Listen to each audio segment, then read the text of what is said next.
Shalom Alaikum. Berjumpa lagi dengan saya pada perenungan hari ini tanggal 8 Februari 2023. Saudaraku yang terkasih, di pagi yang cerah ini saudara, mari kita selalu mengucap syukur dan berdoa di dalam doa kepada Tuhan kita. Dan juga kita mau saling menyapa, memberi senyuman kepada saudara-saudara kita. Kita awali perenungan pagi hari ini saudara dengan tanda kemenangan kita dalam nama Bapa dan Putra dan Roh Kudus. Amin. Haram versus najis. Baca liturgi hari ini diambil dari kitab Kejadian 2 ayat 4b sampai dengan 9, dilanjutkan ayat 15 sampai 17, dan Injil Markus 7 ayat 14 sampai dengan 23.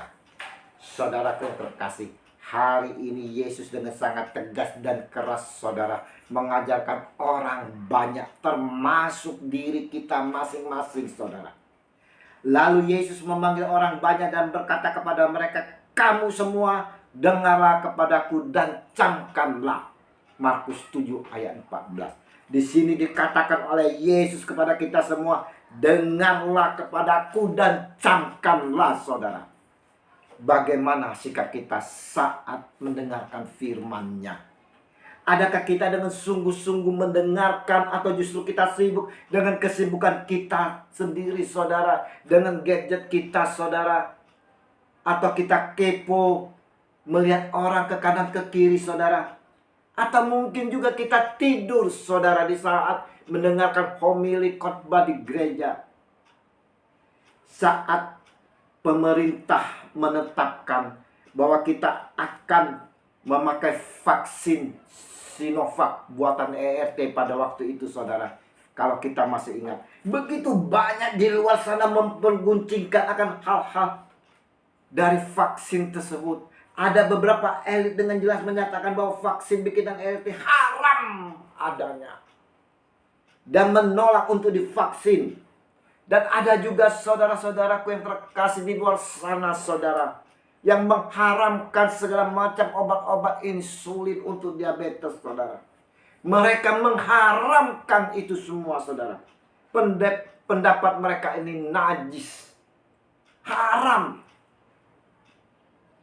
Yesus dalam Injil hari ini menyampaikan, apapun dari luar yang masuk ke dalam seseorang tidak dapat menajiskannya, tetapi apa yang keluar dari seseorang itulah yang menajiskan.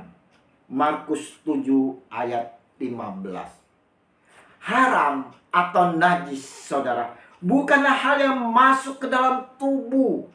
Tidak termasuk rokok atau sabu dan sejenisnya ini. Ingat saudara. Tapi apa yang keluar dari tubuh kita itulah najis. Yang keluar itu bisa saja kotoran ataupun pikiran-pikiran yang negatif dari pikiran kita saudara. Orang yang hidupnya terlihat saleh, tetapi mempunyai pikiran atau berencana ingin membalas dendam, merencanakan menyakiti orang, inilah yang namanya najis saudaraku yang terkasih. Orang yang memiliki iri dan dendam cenderung akan membalas dengan berbagai cara. Inilah yang disebut najis saudara. Dan ini haram hukumnya bagi Tuhan Allah kita. Biasanya bentrokan, perkelahian atau permusuhan terjadi kalau hati orang itu selalu dimasuki ataupun dirasuki rasa benci yang mendalam. Adanya korupsi di masyarakat, perampokan, pencurian yang terjadi di mana-mana, itu juga diakibatkan oleh hati orang yang penuh keserakahan. Hal-hal inilah saudara yang keluar dari tubuh kita, yang keluar dari hati kita, yang disebut najis, yang dikecam oleh Tuhan kita Yesus Kristus.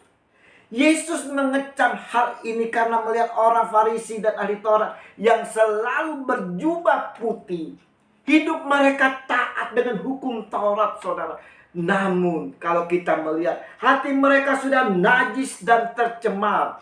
Apapun yang keluar dari hati yang najis, meskipun secara lahiriah tampak suci, tetap saja najis.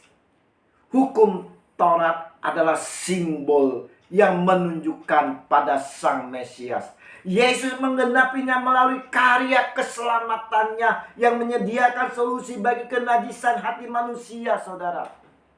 Kita tidak lagi dinajiskan atau dikuduskan oleh makanan. Kita dikuduskan oleh pencurahan darah Kristus, saudara. Darah Yesus Kristus di kayu salib. Pengudusan ini berlaku pula dalam konteks yang sangat luas. Kerajaan Allah yang datang bersama dengan Yesus Kristus berkenaan dengan kesucian hati, kekudusan, motivasi, bukan lagi kesucian eksternal atau jasmani. Perlu diingatkan ini, saudara. Bukan kekudusan motivasi.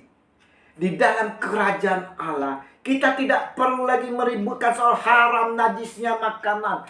Jika khawatir menjadi batu sandungan, kita dapat menghindari makanan tersebut, saudara. Namun, selama makanan tersebut layak dan sehat, kenapa enggan menyantapnya?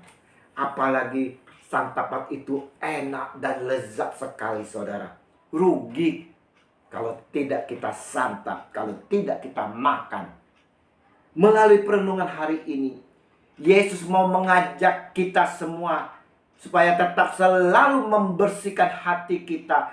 Jangan tercemar oleh kenajisan. Jangan dikotori oleh perbuatan-perbuatan jahat. Jangan ada pikiran-pikiran yang negatif yang dapat merusak hati kita yang bersih, yang kudus. Jangan ada lagi pikiran-pikiran yang dapat menyebabkan ucapan-ucapan dari mulut kita yang kotor, yang kasar.